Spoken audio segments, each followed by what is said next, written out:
મારું નામ જગદીશભાઈ લીંબાણી, તાલુકા મંત્રીની જવાબદારી. આજ રોજ ભારતીય કિસાન સંઘ મામલતદાર કચેરીએ આમ તો ઘઉંની ખરીદી માટે આવેદન આપ્યો.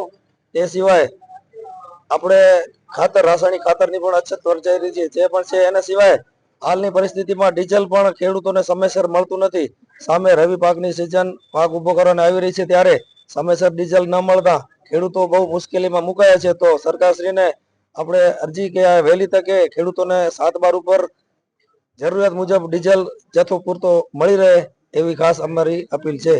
હું ભારતીય કિસાન સંઘ નખત્રાણા તાલુકાના પ્રમુખની જવાબદારી મારી છે. અત્યારે અમે તાલુકા કિસાન સંઘ દ્વારા આજે મામલતદારશ્રીને આવેદનપત્ર આપવા આવ્યા છે. જે ઘઉંની સરકાર શ્રી ખરીદી કરી રહી છે, ઘણા સમય થયો, જાહેરાત તો ઘણી કરી, ઘઉંની ખરીદી પોષણક્ષમ ભાવ આપશું, પોષણક્ષમ ભાવ તો નથી, પણ છતાં બી જે બી ભાવ હોય, આજે 2-3 મહિના સુધી ઘઉં તૈયાર થઈ ગયા અને ખેડૂતો પાસે પડ્યા રહે છે. આજ દિવસ સુધી કોઈ સરકારે ખરીદી કરી નથી.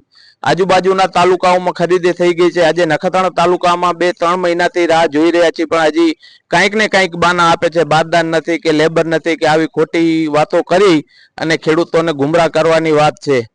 તો એના માટે આજે અમે મામલતદારશ્રીને આવેદનપત્ર આપવા આવ્યા છે કે આની વહેલી તકે ખરીદી થાય.